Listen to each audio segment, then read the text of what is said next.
कि जो राजा बलि थे उन्होंने 3 पग भूमि देने का वचन दिया। किसको? भगवान वामन को। वामन भगवान आए छोटे से, कहा कि हमें 3 पग भूमि। राजा बलि बोले 3 पग क्या मांगते हो प्रभु, थोड़ा ज्यादा ले लो, 100 पग ले लो, 500 गांव ले लो, हमारे पास कोई कमी थोड़ी है, ले लो। ना ना ना ना, 3 पग, और वो भी तेरे पांव से नहीं, मेरे पांव से नापूंगा। राजा बलि हंसे कि वाह प्रभु, आप तो बहुत भोले हो, और छोटा बालक जैसे अज्ञानी होता है ना, आप भी अज्ञानी हो, आपके पांव इतने से हैं, क्या नपेगी भूमि? भगवान बोले नहीं, हमारे पांव से। अच्छा ठीक है, ले लो भाई। 3 पग भूमि का संकल्प किया। तब वामन भगवान ने विशाल शरीर बनाया और पहले पग में पाताल नाप लिया। पाताल लोक, अतल वितल सुतल तलातल रसातल महातल पाताल, 7 लोक नीचे के। अब 7 लोक ऊपर के, भूर्भुवः स्वः महर्लोक, सत्यलोक, तपलोक, ऊपर के तपलोक को भी नाप लिया। अब जब 2 पग भूमि नाप ली तो इसके बाद एक कथा है।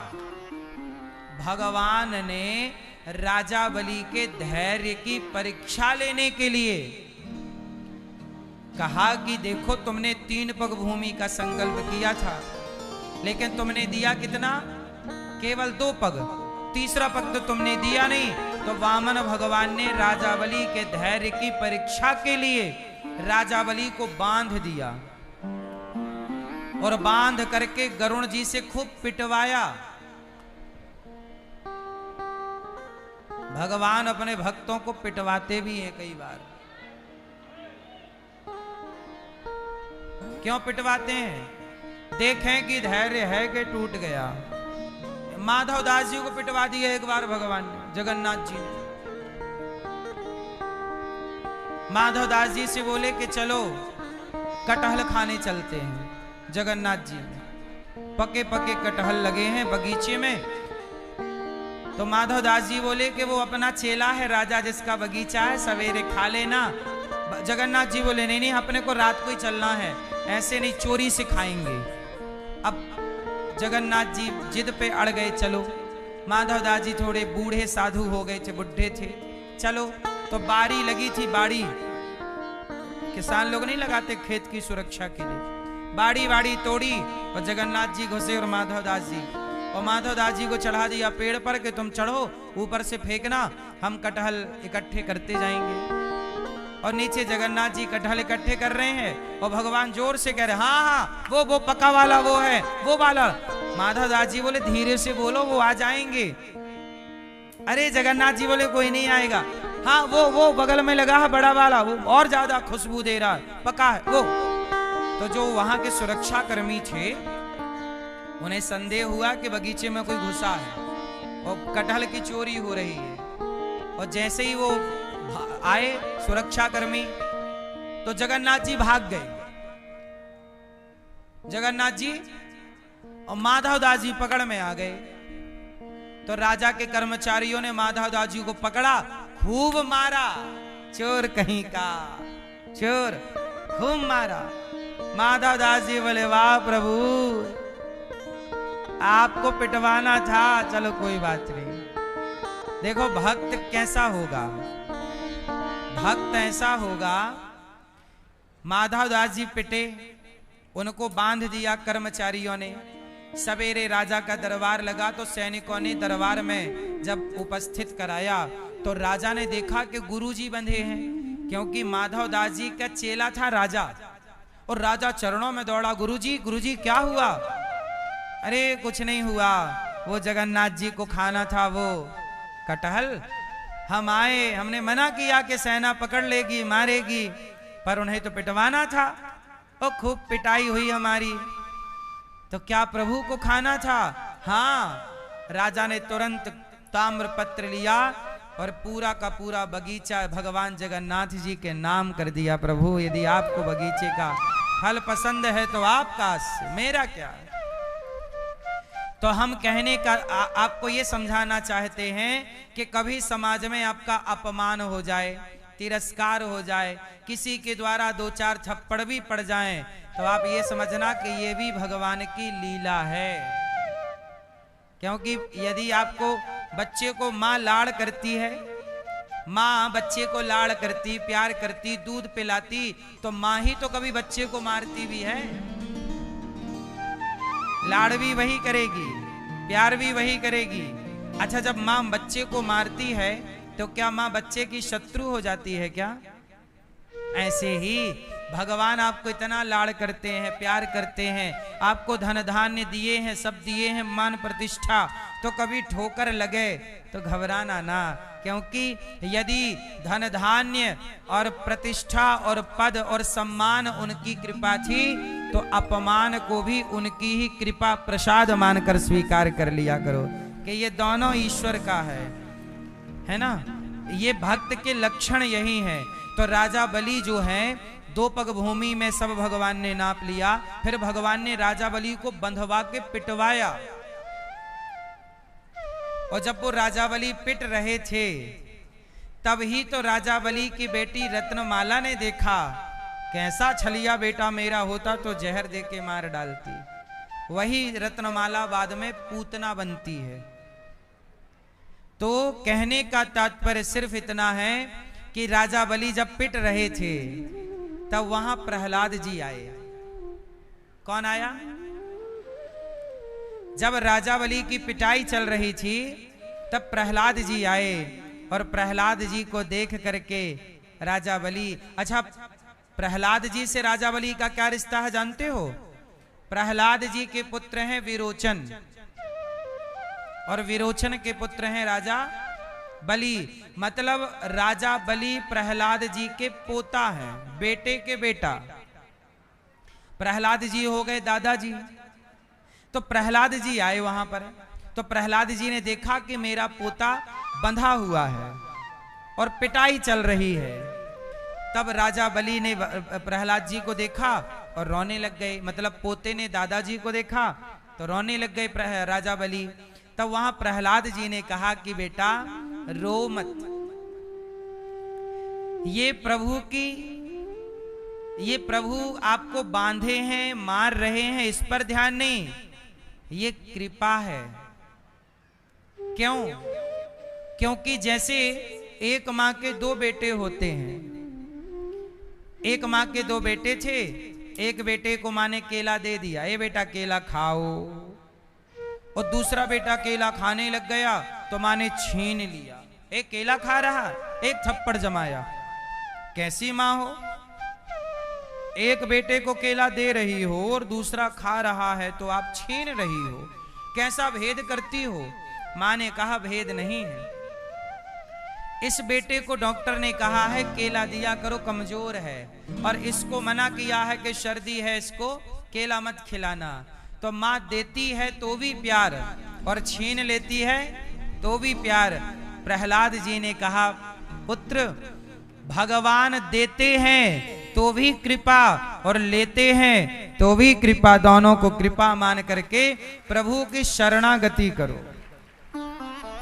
हे राजा बलि, क्या हो जाओ प्रभु के शरण में। और जैसे ही शरणागति बलि ने ग्रहण की तो वामन भगवान बोला, अच्छा तीसरा पग में कहां धरूं, अब बोल। राजा बलि ने कहा कि प्रभु अभी मेरा धन नापा है, अब मुझे नाप लो, मेरा मस्तक अभी खाली है। अच्छा ये बताओ, धन बड़ा कि धन का मालिक बड़ा? क्या बड़ा? क्या बड़ा? अभी आपने धन को नापा है, मालिक को तो नापा नहीं। तो तीसरा पग मालिक के माथे पे रखो।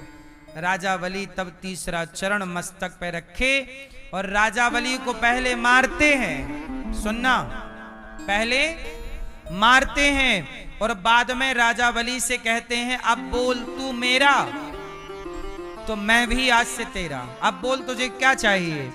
तो राजा बलि बोला कि प्रभु आपका दर्शन मैं करता रहूं, बस आप इतने सुंदर हैं, कहीं जाओ ना। तब भगवान बोले ठीक है, मैं तेरे द्वार पर खड़ा होकर तेरा द्वारपाल बन जाऊंगा। पहले राजा बलि को मारते हैं और उसी राजा बलि को पाताल का राजा बनाकर भगवान उसका द्वारपाल बन जाते हैं। ये करुणा है। तो सुनना, प्रभु कैसे सुनते हैं दुखियों किया है, हाँ दुखियों किया है। निराधार का कौन आधार है जग में, ये प्रश्न द्रुपद दुलारी से पूछे। भगवान कितने करुणामय हैं। आप भगवान के बारे में इसलिए कहता हूं वो पिटाई लगाएं, इसलिए तो भक्त जन कहते हैं कि तेरे फूलों से भी प्यार, और तेरे जो भक्त होगा वो हर परिस्थिति में कृपा का ही अनुभव करता रहेगा। किसका अनुभव करेगा? मैया, ओ भैया वीडियो बनाने आए हैं और कोई काम नहीं है, क्यों? बस बीच में खड़े हो गए मोबाइल लेके। ए मैया, ओ पीली मैया, नहीं मिल रही तुम्हें 10 मिनट से जगह बैठने को? श्रोता बन के आए हो कि डिस्टर्ब करने आए हो? अच्छे श्रोता बनो, प्रेम से सुनो। खड़े हैं तो खड़े ही हैं, जैसे बाजार में भटे आलू खरीदने आए हैं। अच्छे श्रोताओं के लक्षण थोड़ा ले आओ अपने अंदर, सुन लो, शोर ना करो, शांति से सुनो। कथा को कथा की तरह सुनना चाहिए, भाव से। अब हम भाव से सुनाए पर सुनने वाले में भाव ना हो तो फिर वो उसका आनंद रस खत्म हो जाता है। इसलिए श्रोता भी इसलिए कहते हैं कि श्रोता नए जो होंगे ना, वो उन्हें समझने में सालों लग जाएगा, महीने तो लग ही जाएंगे। इसलिए थोड़ा कथाएं सुनते रहा करो रेगुलर, ताकि अभ्यास सालों पुराना हो, फिर आओगे प्रेम लेकर तब सुनोगे। अब आजकल लोग कथा सुनने नहीं आते, केवल मोबाइल वीडियो बनाने आते हैं। खड़े हैं बस वीडियो चल रही है, मोबाइल चल रहा है, कोई मतलब ही नहीं है कथा से। हमारी श्रीमती सेमवती है ना मैया, सेमवती विश्वकर्मा जी स्वर्गीय इनके पति श्री मुरलीधर विश्वकर्मा जी की स्मृति में मैया कथा का आयोजन करा रही हैं और प्रेम से अपने स्वर्गीय पति को भागवत सुना रही हैं। अनूपपुर मध्य प्रदेश से आई हैं। भगवान आपको सुखी रखे मैया। आपने इतना बड़ा पुण्य किया भागवत जी सुनने का, अपने पति को भागवत सुनवाया, इससे बड़ा कोई पुण्य नहीं हो सकता। हम लोगों ने कल कथा में सुना कि धुंधकारी जैसे पापी का भी उद्धार हो गया। अब देखो ना, भागवत जी में कितनी बढ़िया बात है। भगवान के 24 अवतारों की चर्चा है। जन्म आदि यस्य जन्माद्यस्य जन्माद्यस्य यतः। वो भगवान जो जन्म हम सबको संसार में भेजते हैं, स्वानि विराजति स्वराट, ऐसे भगवान सत्यम परम धीमहि है। भगवान के 24 अवतारों का वर्णन है। एक बार क्या हुआ कि वेद व्यास जी उदास हो गए, परेशान हो गए, तो नारद जी आए। नारायण नारायण। तो नारद जी ने कहा, व्यास जी आप बड़े उदास हैं, क्या हुआ? कहा कि मैं अशांत हूं। क्यों? 17 पुराण लिख चुका हूं लेकिन शांति नहीं मिल रही है। क्यों? तब नारद जी ने कहा कि शांति तब तक नहीं मिलेगी जब तक हृदय में भक्ति प्रवेश नहीं करेगी। आपने अभी तक भागवत नहीं लिखी, तो भागवत नहीं लिखी तो भक्ति प्रवेश कैसे करेगी बिना भागवत के? इसलिए सबको भक्ति मिले तो भक्ति कैसे मिलेगी? भागवत से मिलेगी, सत्संग से मिलेगी। तो आप भगवान कृष्ण के चरित्र का सुंदर निरूपण कीजिए, तब वेद व्यास जी को नारद जी ने भागवत सुनाई 4 श्लोकों की। उन 4 श्लोकों का विस्तार 18,000 श्लोकों में वेद व्यास जी ने किया। और वेद व्यास जी ने 18,000 श्लोकों में भगवान के सुंदर सुंदर लीलाओं का, कथाओं का, भक्तों का वर्णन किया। अच्छा, हम लोग बार बार प्रहलाद जी की कथा सुनते हैं, बार बार ध्रुव जी की कथा सुनते हैं। अब आप कहो कि मैंने तो आप बहुत सारे श्रोता ऐसे हैं जिन्होंने 100 बार प्रहलाद जी की कथा सुनी, सैकड़ों बार ध्रुव जी की कथा सुनी। अब आप कहो कि वही ध्रुव वही प्रहलाद बार बार क्या सुनना, तो सुनो, बार बार जब हम ध्रुव जी और प्रहलाद जी की और अजामिल की और भगवान के सुंदर सुंदर लीलाओं चरित्रों की कथा सुनते हैं तो बार बार सुनने से हमारा चित्त निर्मल होता चलता है, सत्संग नित्य हो बार बार। अच्छा, अब शराबी भी बार बार वही तो दारू पीता है, उसी दुकान में जाएगा, लगभग उसी तरह की दारू खरीद लेगा। दारू तो दारू होती है ना, शराब। अब कहो यार क्या वही वही दारू रोज पीता रहता है, लेकिन उसे वही वही दारू रोज नशा देती है। बोलो हाँ। अब आप लोग भी वही आटा, वही चूल्हा, वही बेलना, वही चौकी, रोज रोटी बनाती हो गोल गोल और बना के खा जाती हो। अरे खा तो लिए थे पिछले साल, अब क्या खाना है। वही नल वही पानी पी तो लिया था पिछले साल, अब क्या पीना है। जैसे पानी की प्यास रोज है, रोटी की प्यास रोज है, ऐसे जैसे शराबी को शराब की प्यास रोज है, नशेड़ी को नशे की प्यास रोज है। वही नशा है, वही बीड़ी, वही सिगरेट, वही पी रहा है सालों से। जब तू वही सिगरेट बार बार दोहरा रहा है, वही शराब बार बार दोहरा रहा है, तो मैं क्यों ना वही कथा बार बार दोहरा के अपने चित्त को निर्मल करता चलूं या करती चलूं। इसलिए भगवान की कथाएं हमारे चित्त को, हमारे हृदय को निर्मल करती हैं और धीरे धीरे आप गहराई में उतरने लग जाते हैं। आप देखेंगे कि आपका जीवन एक आध्यात्मिक हो चुका होता है। जो सत्संगी होगा, जो नित्य कथाओं से, सत्संग से जुड़ा और उसे जीवन में उतार रहा होगा, उस पर सांसारिक घटनाओं का ज्यादा प्रभाव नहीं पड़ता। इसका मैं उदाहरण देकर आपको समझाता हूं। उदाहरण क्या है? एक गाड़ी पर 2 लड़के थे, दोनों दोस्त थे, पर एक दोस्त धार्मिक था और दूसरा दोस्त नास्तिक था, मतलब धर्म को, भागवत को, सत्संग को नहीं मानता। एक मानने वाला था, एक ना मानने वाला। दोनों जा रहे थे कहीं। अब दोनों का एक्सीडेंट हुआ, गाड़ी पर थे, कहीं डिवाइडर से टकरा गई गाड़ी और संयोग से दोनों का दाहिना पांव टूट गया, पांव में फ्रैक्चर हुआ दोनों के। दोनों एक ही हॉस्पिटल गए, एक ही डॉक्टर ने दोनों का इलाज किया, एक ही रूम पर, एक ही कक्ष पर दोनों दोस्त हैं। दोनों को एक्सीडेंट एक साथ हुआ, दोनों का एक ही दाहिना पांव फ्रैक्चर हुआ, लेकिन दोनों में अंतर क्या है? अब वो अंतर समझाता हूं, जरा सुनिए।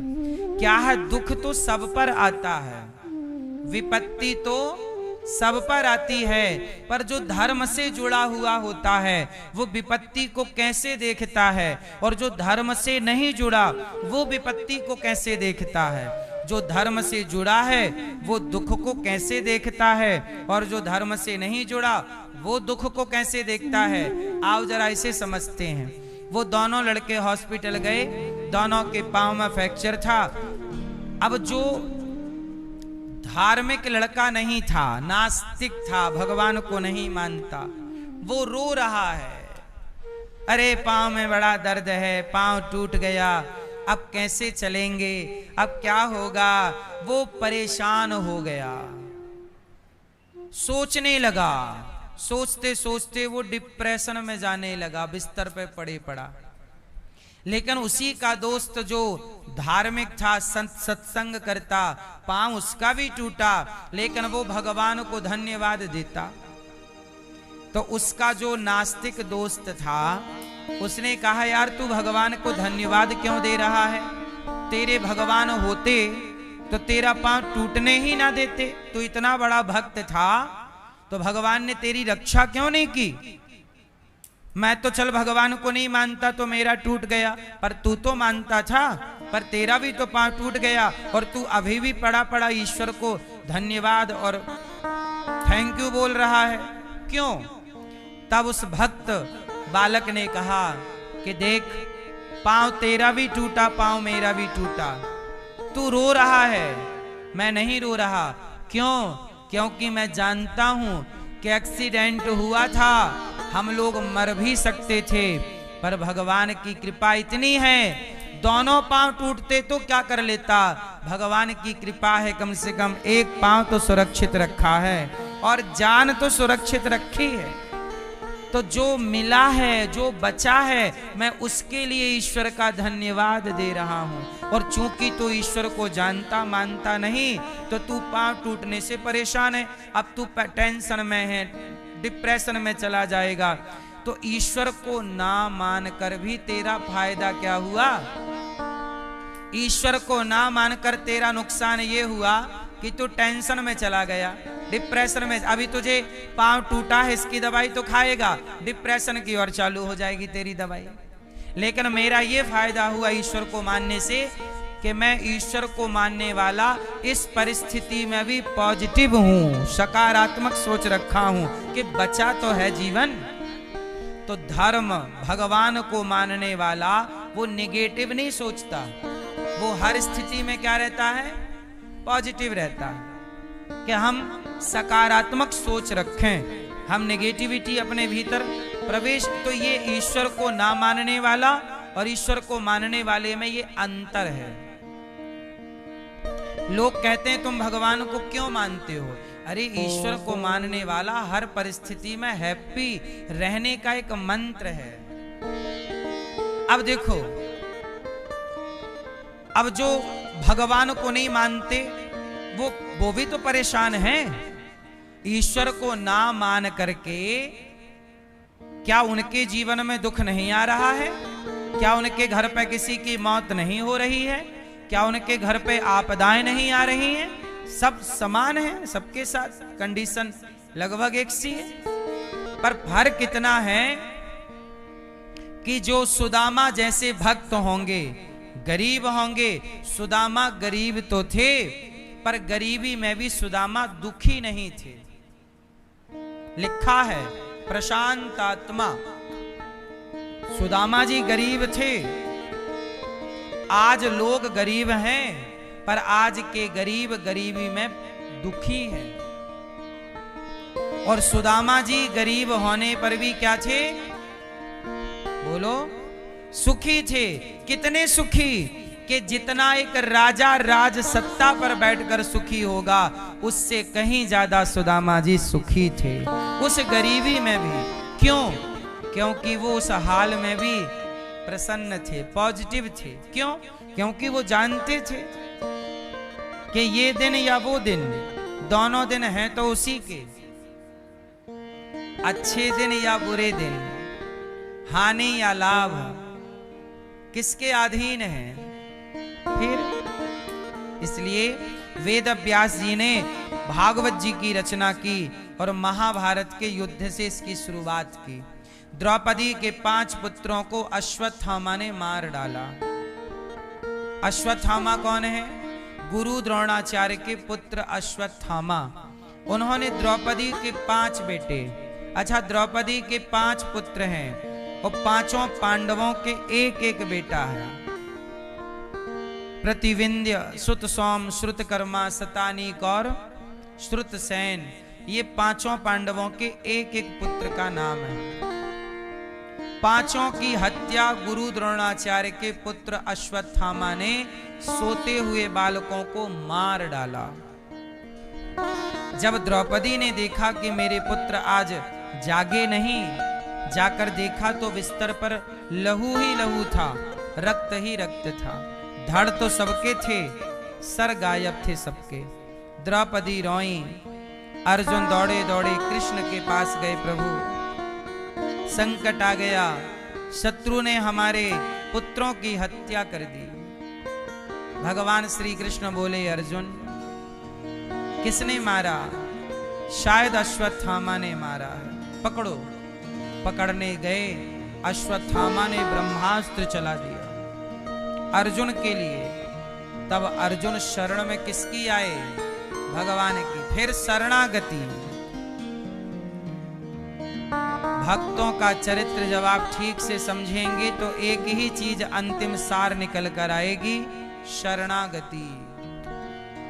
कृष्ण कृष्ण महाबाहो भक्ता नाम भयंकरा। हे कृष्ण, कृष्ण कृष्ण महाबाहो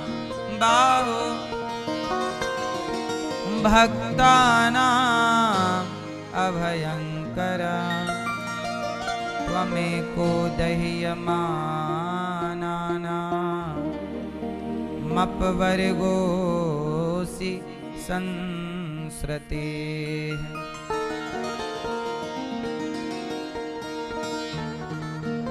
हे प्रभु, आप मेरी रक्षा कीजिए। आप मेरे रक्षक हैं। हे नाथ, आप मेरी रक्षा कीजिए। ठीक है। भगवान ने कहा चलो अश्वत्थामा को पकड़ते हैं, पर ब्रह्मास्त्र चलाया है। भगवान ने कहा तुम भी चलाओ। भगवान ने भी अर्जुन को आज्ञा दी, दोनों ने ब्रह्मास्त्र चलाया, शांत किया। अश्वत्थामा को पकड़कर प्रभु लेकर आए द्रौपदी के सामने। लो द्रौपदी, तेरे 5 पुत्र इसने मारे हैं, ये रहा, दंड दे जो देना चाहती है। द्रौपदी ने कहा कि ना, मैं कोई दंड देना नहीं चाहती। इसने मेरे पुत्रों को मारा है, ये इसके संस्कार हैं, मैं इसे मारना नहीं चाहती। देखो जरा द्रौपदी को। कई बार जब आपके जीवन में दुख आता है, विपत्ति आती है, तो आप अपना विवेक गवा चुके होते हैं, अपना धैर्य गवा चुके होते हैं। लेकिन किसी भी हाल में अपना धैर्य, अपना संयम खोना नहीं चाहिए। द्रौपदी के भाई, जानते हो क्या नाम था द्रौपदी के भाई का? धृष्टद्युम्न। धृष्टद्युम्न ने गुरु द्रोणाचार्य जी की हत्या कर दी। द्रौपदी के भाई ने ही गुरु द्रोणाचार्य जी की हत्या की थी। बोलो हाँ। अब द्रौपदी के 5 पुत्रों की हत्या किसने कर दी? द्रोणाचार्य के पुत्र ने। तुमने हमारे पिता को मारा, हमने तुम्हारे पुत्रों को मार दिया। अब अर्जुन कहते हैं कि ऐसा करो, अश्वत्थामा को मार डालते हैं। द्रौपदी ने कहा नहीं, हमारे भाई ने इनके पिता को मारा, इनके पिता इन्होंने हमारे पुत्रों को मारा, अब यही हिसाब खत्म करो। अब इसे मारोगे तो आगे हिसाब खड़ा हो जाएगा, एंट्री खड़ी हो जाएगी, एक नई एंट्री खड़ी हो जाएगी। अभी तो एंट्री क्लियर हो गई, हमने तुम्हें मारा, तुमने भी हमें मार लिया, अभी तो हिसाब क्लियर है। द्रौपदी कहती हैं कि इसे छोड़ दो, इसे छोड़ दो। क्यों छोड़ दें? क्योंकि ये गुरु का पुत्र है, और गुरु पुत्र भी गुरु के ही तुल्य होता है, इसलिए इसे छोड़ देना सही है। छोड़ दो, जाओ। भगवान से पूछा कि प्रभु आप बताओ क्या करना चाहिए? तब भगवान ने कहा, ब्रह्मबंधुर्न हन्तव्य आततायी वधारणः मयैवो भयमाम्नातं परिपायनुशासनम्।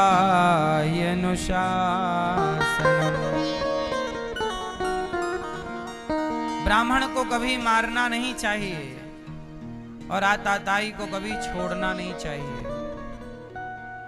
ये जाति से ब्राह्मण भी है और कर्मों से आताताई, इसलिए इसे मार भी दो और छोड़ भी दो। अब क्या करें? तब अश्वत्थामा के सिर की मणि निकाल कर अश्वत्थामा का अपमान करके उसे नगर से निकाल दिया। जब आप अपने पिता का अपमान करते हो तो आप अपने पिता की हत्या ही कर देते हो। अपने से बड़ों का अपमान भी मृत्यु के समान है। इसलिए कभी अपने से बड़ों का अपमान भी नहीं करना चाहिए। यदि आपने अपमान कर दिया तो ये समझ लो कि आपने उन्हें मार दिया। यही मृत्यु है। ये जरूरी नहीं है कि आप मारे तलवार से या बंदूक से तो ही मारना हो ना। आपने अपने पिता को गाली दे दी, अपमान कर दिया, बेइज्जत कर दिया, तो आपको पिता की हत्या करने की जरूरत नहीं है, वो हत्या लग गई।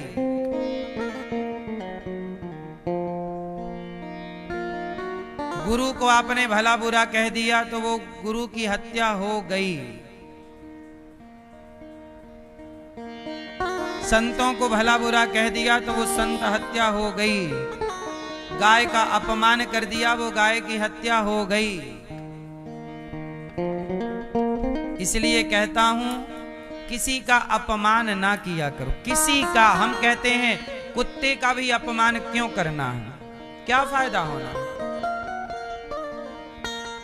किसी के अपमान से बचिए, सदा हाथ जोड़ के रखिए।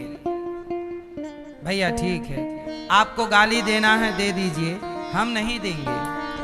अपने स्वभाव को थोड़ा सा बदल लो। अपमान करने से, आज मैं एक डॉक्टर का इंटरव्यू सुन रहा था। एक डॉक्टर है, उनका हॉस्पिटल है, तो हॉस्पिटल में तो मरीज जाते ही हैं। तो डॉक्टर साहब बता रहे थे तो मुझे सुन के लगा कि मैं भी आपको ये बात बता दूंगा, इसलिए मैं आपको बता रहा हूं। एक डॉक्टर साहब का बड़ा हॉस्पिटल था, तो डॉक्टर आईसीयू होता है ना, जहां बहुत इमरजेंसी होती है, मरीज बिल्कुल, तो वहां पर डॉक्टर विजिट कर, डॉक्टर जाते ही रहता है। अच्छा, डॉक्टर को पता चल जाता है कि कौन सा मरीज अब बचेगा और कौन सा अब मरेगा। भाई वेंटिलेटर पर तो आखिरी टाइम ही लोग जाते हैं, वेंटिलेटर से लौट पाना बड़ा कठिन होता है, कम लोग लौट पाते हैं। वेंटिलेटर के बाद तो फिर आखिरी स्थिति ही आ जाती है। कोई जवान होए तो शायद वापस भी आए, पर कोई 70-75 साल में वेंटिलेटर पे गया तो फिर बड़ा मुश्किल है। तो एक डॉक्टर, वो डॉक्टर साहब बोले कि मैं सवेरे 10 बजे के अपने विजिट पे था मरीजों को देखने के लिए। तो एक 75 साल के एक बूढ़े वेंटिलेटर पर थे, ऑक्सीजन लगा था, आंख खुली थी पर वो रो रहे थे। तो डॉक्टर साहब ने अपने इंटरव्यू में बताया, डॉक्टर साहब उस मरीज के पास गए। अच्छा, वहां परिवारी लोग भी नहीं बैठने की इजाजत रहती, कई हॉस्पिटलों में ये व्यवस्था है, कोई अपना हो नहीं सकता अंदर डॉक्टरों के अतिरिक्त। तो वहां डॉक्टर ही था और कोई था भी नहीं। वो बूढ़ा 75 साल के, 70-75 साल के रो रहे। तो डॉक्टर को लगा कि क्या बात है, तो मरीज के पास गए। दादाजी क्या हुआ, क्यों रो रहे हो? दादाजी बोले कि अब मेरे मरने का टाइम आ गया। हाँ हाँ मरने का टाइम तो आ गया। अच्छा उन्हें भास गया, उन्हें समझ आ गया कि अब मेरा आजकल में मरण हो जाएगा, मृत्यु है। तो भाई मरना तो है, रो क्यों रहे हो? बोले मुझे सब कुछ दिख रहा है। बोले मुझे सब कुछ दिखने लगा। क्या दिखने लगा? डॉक्टर ने पूछा क्या दिख रहा है? बोले मुझे दिखने लगा कि मैंने कितना पाप किया है और कितना पुण्य। अच्छा तो आपको क्या ज्यादा दिख रहा है? बोले मुझे पाप ज्यादा दिख रहा है। क्या पाप किया आपको, क्या दिखाई पड़ रहा है? डॉक्टर ने पूछा। मरीज ने कहा कि मैंने ना जाने कितनों का दिल दुखाया है। डॉक्टर साहब मैंने जिन जिन लोगों का दिल दुखाया है अब मैं चाह कर भी उन्हें सॉरी नहीं कह सकता, क्योंकि अब मैं ज्यादा बोल नहीं पाऊंगा। मुझे पता है कि मैंने इसका इसका इसका इसका दिल दुखाया है, बेवजह परेशान किया, अब मैं सॉरी भी नहीं कह पा रहा। अच्छा ये तो आपने पाप किए, कितना पाप किया, कितना झूठ, बेवजह झूठ बोला। झूठ बोल बोल के मैंने खूब पैसे कमाए, लेकिन आज वो सारे पैसे तिजोरियों में हैं। मैं इस हॉस्पिटल में अकेला हूं, मेरे आसपास कोई नहीं है। जिनके लिए मैंने झूठ बोला उनमें से कोई भी आज मेरे साथ खड़ा नहीं है। जिनके लिए मैंने पाप कमाया आज उनमें से कोई मेरे साथ नहीं है। इसलिए डॉक्टर साहब आप सबको बोलिएगा कि एक दिन सबको इसी वेंटिलेटर तक पहुंचना है या हॉस्पिटल के द्वारा शमशान पहुंचना है, अर्थात सबको मौत तक पहुंचना है। किसी का दिल दुखाकर ना जिया करो, किसी को सताकर, किसी को रुलाकर ना जिया करो। पैसों के लिए झूठ कपट ना बोला करो, क्योंकि वो पैसे खर्च हो जाएंगे। अच्छा आपने बेईमानी करके 1 लाख कमाए तो 1 लाख कितने दिन में खर्च होंगे? क्यों भैया? 15 दिन में, महीने में, 6 महीने में तो खर्च हो ही जाएगा। लेकिन जो पाप आपने कमाया था उस 1 लाख रुपए के लिए छल किया था, झूठ बोला था, भ्रष्टाचार किया था, पैसा तो खर्च हो ही जाएगा। आपका करोड़ों कमा लीजिए, लेकिन पैसा कमाते समय जो पाप कमाया था क्या वो पाप खर्च होगा? वो पाप तुम्हारे सिर पर बैठेगा और वो पाप ना तो तुम्हारा बेटा भोगेगा, ना तो तुम्हारी पत्नी, ना तुम्हारा बाप, ना तुम्हारी मां, ना तुम्हारा दोस्त। मैंने कई बार इसकी कथा सुनाई है। एक डाकू था, वो डाकू रास्ते से गुजरने वाले हर व्यक्ति को लूट लेता। एक दिन नारद जी ने कहा कि ये बता तू लूट कर पाप कमा रहा है, मार डालता है लोगों को, सोना लूट लेता है, पैसे, और कई बार बच्चे, बूढ़े, स्त्री को तू मार डालता है। जो पाप तूने कमाया है रत्नाकर, उस डाकू का नाम था रत्नाकर। बोल तूने पैसे लूटे और कई बार मार डाला, वो पाप कौन बांटेगा? रत्नाकर डाकू बोला मेरी पत्नी बांटेगी, मेरा पुत्र बांटेगा। जा पूछ करा। पूछने गया पत्नी से कि तुम मेरा पाप बांटोगी? पत्नी बोली स्वामी सोना लाए हो तो बताओ। सोना बट जाएगा, पैसा बटेगा, पाप कैसे बांटोगे? पुत्र से कहा बेटा तू मेरा पाप भोगेगा? पुत्र बोला पिताजी मैं कैसे भोगूंगा, आपका पाप तो आप ही भोगोगे। तब रत्नाकर ने कहा राम राम, मैंने इतना पाप किया, गर्भवती स्त्रियों का भी मैंने मर्डर किया, हत्या की, राहगीरों को, कितने यात्रियों को, तीर्थ यात्रियों को मारकर लूट डाला। मैं कितना बड़ा पापी हूं, मेरा पाप कोई ना बांट रहा है, मेरी संपत्ति सबने बांटी। आपका मैया धन बट जाएगा, आपका पाप ना बटेगा। डॉक्टर साहब बोले बाबूजी अब आप ना आखिरी समय प्रभु का स्मरण कीजिए। वो आदमी बूढ़ा व्यक्ति फिर जोर जोर से रोने लग गया। तो डॉक्टर साहब बोले अब क्यों रो रहे हो? बोले अब मैं भगवान को भी तो मुंह नहीं दिखा सकता ना। भगवान भी तो कहेंगे कि जब सारी जिंदगी तूने मेरी तरफ ना देखा और जब आखिरी का एक दिन बचा, जब तुझे कन्फर्म हो गया कि मैं मर ही जाऊंगा, तब तू मेरी शरण में आया। तो भगवान कहेंगे कि तूने 175 साल की जिंदगी में 75 साल जगत को दिए, बस एक आखिरी दिन मुझे याद किया, तो क्या भगवान मुझे स्वीकार कर लेंगे? तब वो डॉक्टर साहब बड़े धार्मिक थे, उन्होंने कहा अजामिल इतना बड़ा पापी था, सारी जिंदगी उसने पाप किया, पर मरते समय एक बार धोखे से उसके पुत्र का नाम नारायण होने से उसके मुंह से धोखे से निकल गया, नारायण रक्षा करो, बेटा नारायण रक्षा करो। तो बेटा नारायण ने नहीं सुना, परम पिता परमात्मा नारायण ने सुन करके उसकी रक्षा की। अच्छा एक बात बताओ, भगवान रक्षक है या नहीं? एक खबर मैंने पढ़ी, न्यूज पर देखी मतलब वीडियो देखी, सच्ची घटना है, अभी कुछ महीनों पुरानी। जगन्नाथ उड़ीसा के पास के गांव की ये घटना है, जगन्नाथ जी से जुड़ी है, सुनिएगा।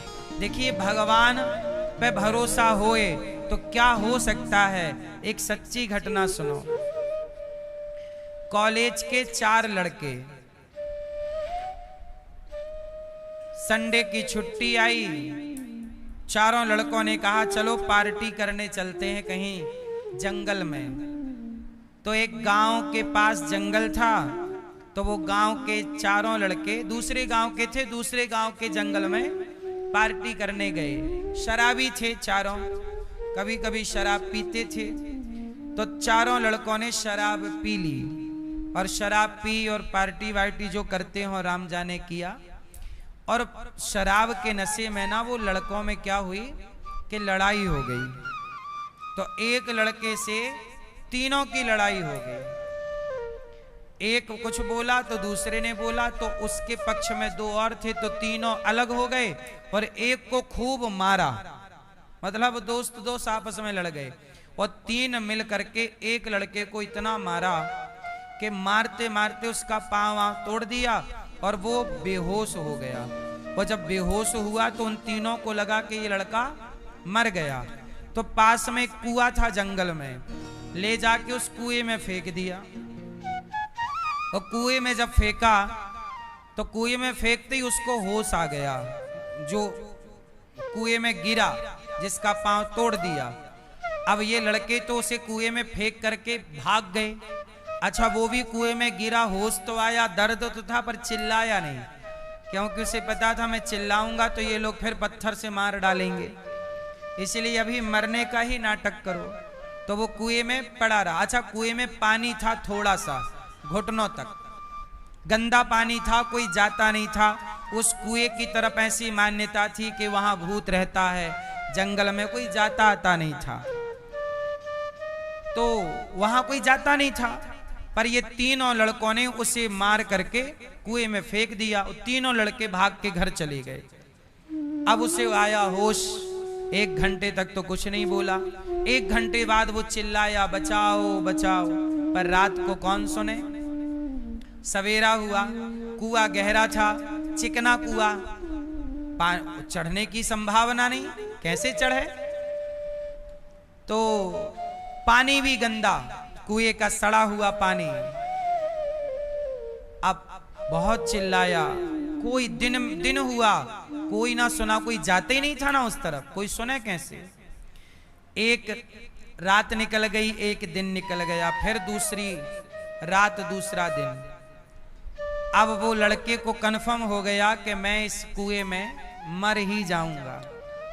और जब उसे ये कन्फर्म हो गया कि अब तो कोई बचाएगा नहीं, क्योंकि वो सुन नहीं रहा है, तब उसको कभी सत्संग किया होगा, शराब तो पीता लड़का, लेकिन कभी जैसे आप लोग आके कथा में बैठ गए, लेकिन आप बैठ गए कथा में, पर गलत संगति मिलने के कारण आप ही शराबी अराबी हो गए, गलत रास्ता पकड़ लिया। भाई सत्संग के बाद भी यदि कुसंग मिल जाए तो सत्संगी भी कुसंगी हो जाता है, यदि सत्संग छूट गया तो वो लड़का कभी सत्संग किया होगा।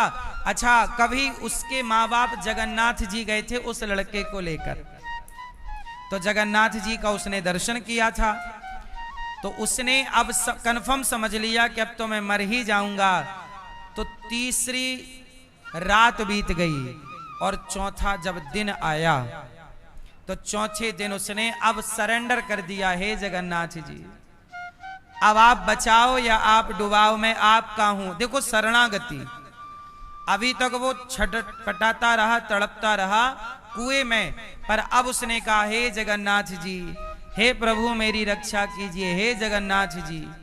अब जैसे ही उसने जगन्नाथ जी का नाम लिया, हे जगन्नाथ जी मेरी रक्षा करो, तो संयोग से चौथे दिन गांव का एक आदमी वहां लकड़ी बीनने आया था, तो उसने सुना कि कोई बुला रहा है, हे जगन्नाथ जी।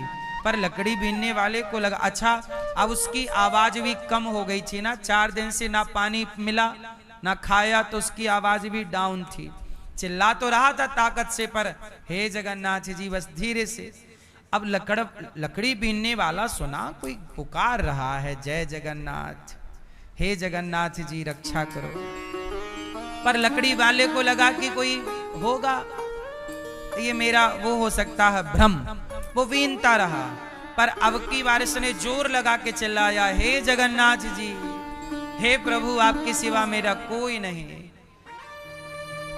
तो लकड़ी वाले ने पूछा कि कौन है, लकड़हारा जो लकड़ी बीन रहा कौन है।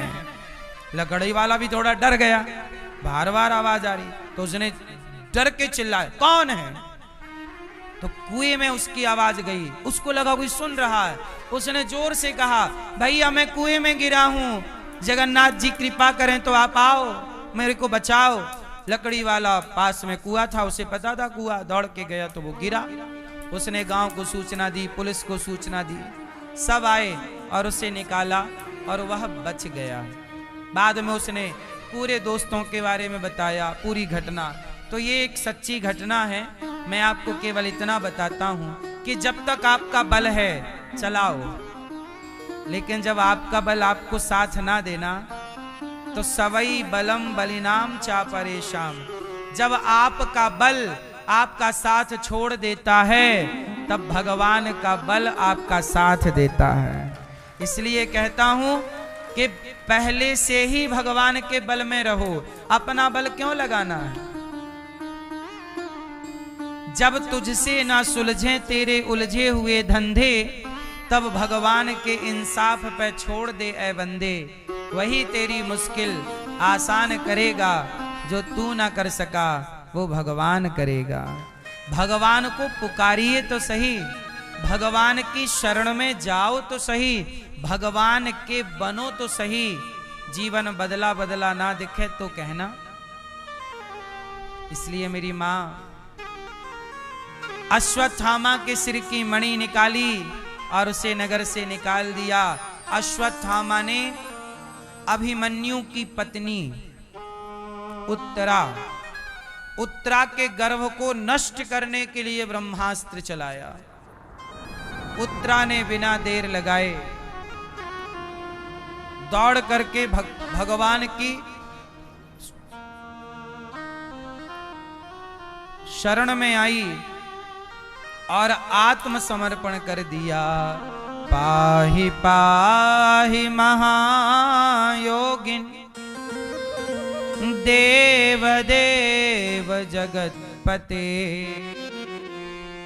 नान्यं त्वद्भयं पश्ये यत्र मृत्यु परस्परम्। जब उत्तरा शरणागति करती हैं, उत्तरा कौन? अभिमन्यु की पत्नी, परीक्षित जी की मां, भगवान की शरण में आई। प्रभु मेरे पुत्र ने अभी जन्म नहीं लिया, पेट में है, और उसे मारने अश्वत्थामा ने बाण चला दिया, आप रक्षा कीजिए। जब भगवान का भक्त भगवान के भरोसे होकर कहता है प्रभु हम आपके हैं, तो भगवान किसी ना किसी माध्यम से अपने भक्त की वो लकड़हारा लकड़ी बीनने आज ही क्यों गया? क्योंकि आज ही उसने भगवान में समर्पण किया, तो परमात्मा ने उसकी रक्षा के लिए किसी ना किसी को भेज दिया। जाओ, कर्ता व्यक्ति ही है, पर उस व्यक्ति को करने की सामर्थ्य, ताकत, बुद्धि भगवान देते हैं। भगवान अपना काम किसी से करवाते हैं। कई बार आपको लगता है कि मैंने किया, तो आप झूठा क्या पाल जाते हो कि मैंने किया तो मैं अहंकारी हूं। डॉक्टर ने उस मरीज से कहा कि ये बताओ तुमने किसी का दिल क्यों दुखाया जब तुम्हें पता था कि ये सब गलत है? बोले क्या बताऊं, घमंड, अभिमान, एटीट्यूड। जब अब मेरा जीवन एक दिन का बचा है, अब समझ में आ रहा है कि मैं बेवजह अहंकार क्यों करता रहा। लेकिन जब जीवन था, जब आपके पास जिंदगी होती है ना, तो आप घमंड में चलते हो, और जब आपका एक दिन शेष रह जाएगा ना, तब आपको पूरा दिखने लग जाएगा जीवन चक्र। क्या क्या तुम्हारी पिक्चर सामने घूमने लग जाएगी। तुमने क्या क्या गुनाह किया है, क्या क्या पुण्य पाप किया, क्या मिलने वाला, सब दिखता है साहब, सबको दिखता है, सबको है। ईश्वर की अदालत से कौन बचेगा? इसलिए घमंड ना कीजिएगा। भगवान करते नहीं हैं किसी से। अब उदाहरण से समझो, आप राम जी का एक उदाहरण ले लो। राम जी को नाग फांस में बांध दिया। राम लक्ष्मण नाग फांस में बंधे। किसने बांधा? किसने बांधा? जोर से जरा सोचो कि भगवान राम को, लक्ष्मण जी को नाग फांस में बांध दिया। अब नाग फांस में बंधकर राम लक्ष्मण हो गए मूर्छित। अब जब राम लक्ष्मण ही मूर्छित हो गए, होश नहीं, तब हनुमान जी, जामवंत जी, सुग्रीव, विभीषण निर्णय कर रहे हैं, अब क्या करें, अब क्या करें, कौन इनको बचाए। तब हनुमान जी ने कहा कि मैं गरुण जी को लाता हूं, क्योंकि गरुण जी ही नागों के इस जहर से प्रभु को मुक्त कर सकते हैं। नाग पास को काटने की ताकत किसकी है? गरुण जी की। अब गरुण जी के पास हनुमान जी गए, गरुण जी जल्दी चलिए, इमरजेंसी है। अब गरुण जी आए, क्या हुआ? अच्छा सुनो, गरुण जी कौन है जानते हैं? भगवान के वाहन। जरा सुनिए, पूरा ध्यान से सुनिए, फिर आखिरी में आपको समझाऊंगा सब चीजें। गरुण जी भगवान के पार्षद हैं, वाहन हैं। गरुण जी बड़े भक्त हैं। पर क्या हुआ, जब हनुमान जी गरुण जी को लाए, तो गरुण जी ने अपने चोंच से सारे नागों को काट दिया और प्रभु को जहर मुक्त करके नाग फांस से मुक्त किया। अच्छा, प्रभु नाग फांस से मुक्त तो हो गए, पर गरुण जी को घमंड हो गया कि मैं ना होता तो ये तो मर जाते, मैं ना होता तो ये, देखिएगा कई बार आपको यही अहंकार हो जाता है, जबकि राम जी अपने भक्तों की पद प्रतिष्ठा को बढ़ाने के लिए ये लीला रचते हैं। अरे भगवान तो नाग पर सोते हैं, शेष नाग पर। उन्हें कौन सा नांग बांध पाता, लेकिन वो तो लीला करने आए, तो लीला में बंधन भी स्वीकार करना पड़ता है। अब गरुण जी को क्या हुआ कि अभिमान हो गया कि ये भगवान नहीं हो सकते। ये कौन नहीं हो सकते? बोले भगवान होते तो नांग फांस में बंधते ही ना, बंध गए मतलब ये भगवान।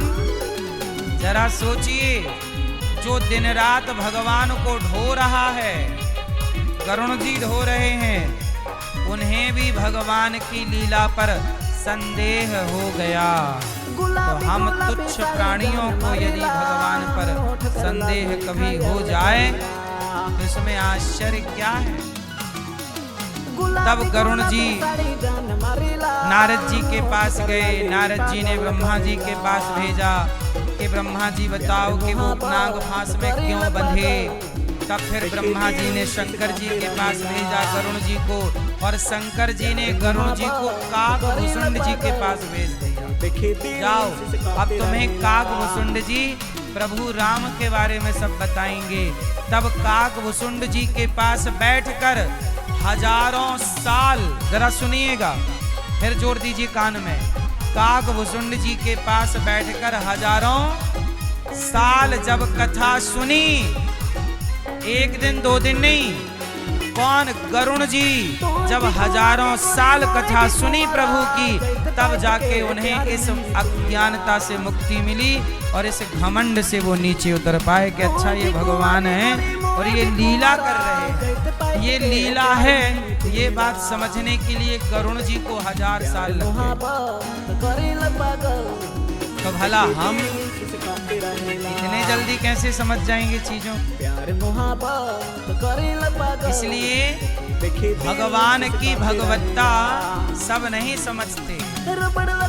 आगे आप सुनेंगे कि भगवान शंकर, भगवान शिव की पत्नी माता सती भी राम जी की परीक्षा लेने चली गई। शंकर जी ने रोका कि मत लो परीक्षा, ये भगवान है। पर माता सती सीता बनकर गई और राम की परीक्षा लेने खड़ी हो। तो भगवान शिव की पत्नी जिन राम को ना समझ पाई, उन राम को हम तुच्छ प्राणी कितना समझ पाए। अल्प बुद्धि वाला इसलिए भगवान को क्या क्या उल्टा सीधा बोलते रहते हैं। उत्तरा ने भगवान की शरणागति ग्रहण की। भगवान ने उत्तरा के गर्भ में पल रहे बालक की ब्रह्मास्त्र से रक्षा की। आज कुंती बुआ ने हाथ जोड़ करके कहा कि कृष्णाय वासुदेवाय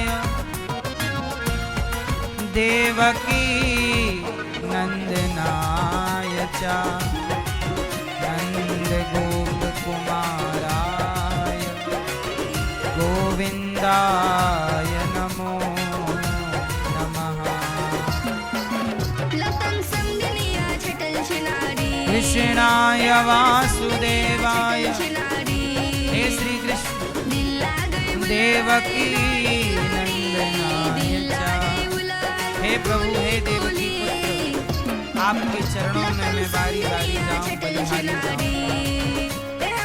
भगवान बोले बुआ ये क्यों मेरी स्तुति पे लगी हुई हो?